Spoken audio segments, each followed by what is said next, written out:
Samara and Mr. Howard Allen Jr., and they're giving us some information about the homeless situation in Nashville, and Mr. Allen has some additional information to give us in reference to the homeless underground. Let's talk about that and some other ideas that you have to discuss, Mr. Allen.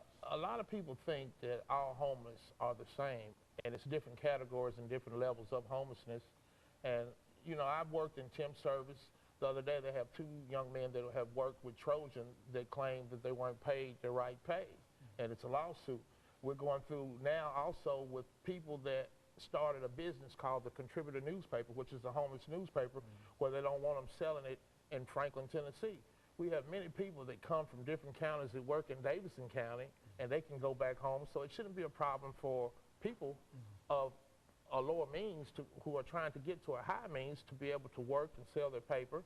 Also, I would like to see myself, it was a way where I could be proactive in trying to get a metro mission here, not a privately funded mission where someone won't die on church steps. We need public spaces.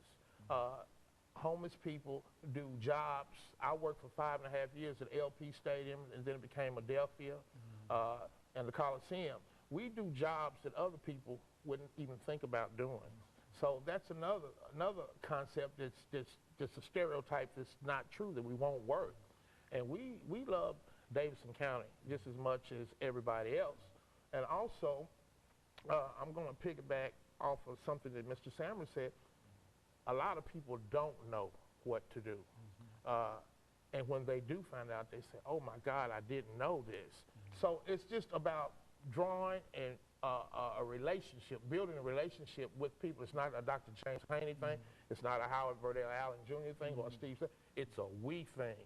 And our mayor, he's a good mayor, and he's doing a lot for the urban society, but he's the homeless people's mayor too. So he needs to kind of lead by example and show that he's serious about this homeless situation, because it's almost like a subculture now. And also, I'd like to thank you for having me on here to be able to speak the truth, because I've seen it, I've lived it, and I've been on both sides. And it hurts me, like I said, when I see a guy by the name of Mr. Mitchell who sits on a park bench, bus stop bench where I used to sit, and somebody gets out of a car and shoots him in the back of the head. And it's personal to me, you know? So it's just something that just needs to be touched very seriously. Mr. Sammer?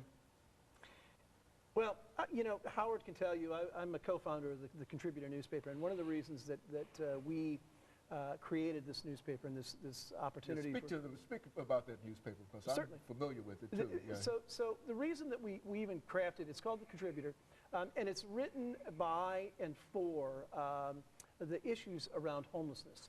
Now, we were very careful about how we put this together, because what we didn't want to do was we wanted to make sure that we were providing opportunities for employment for those people who were experiencing homelessness.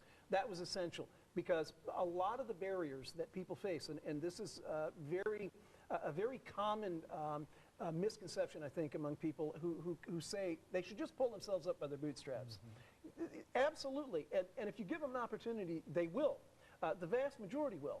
The challenge is that once you're on the street and at that point in your life, you have no place to put your head, you have no place to get your food, you have no way to clean your clothes, and you really have no way to communicate with a prospective employer. It shuts the doors on an awful lot of employment.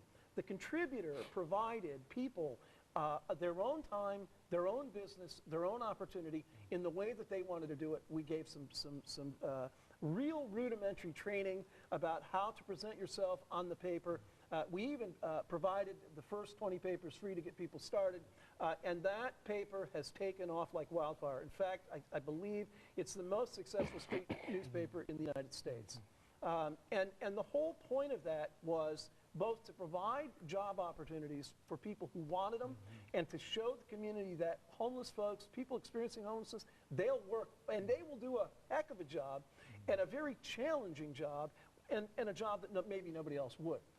The other thing was, and this is why you see the vendors all over the county, it's because in order to have an understanding of a person experiencing homelessness, you've got to have a face-to-face relationship with that person.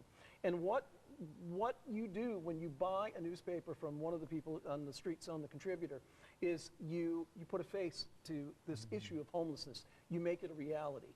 That is a critically important piece of the raising of awareness that Howard is speaking about. The challenge in our community is that I think there's multiple challenges.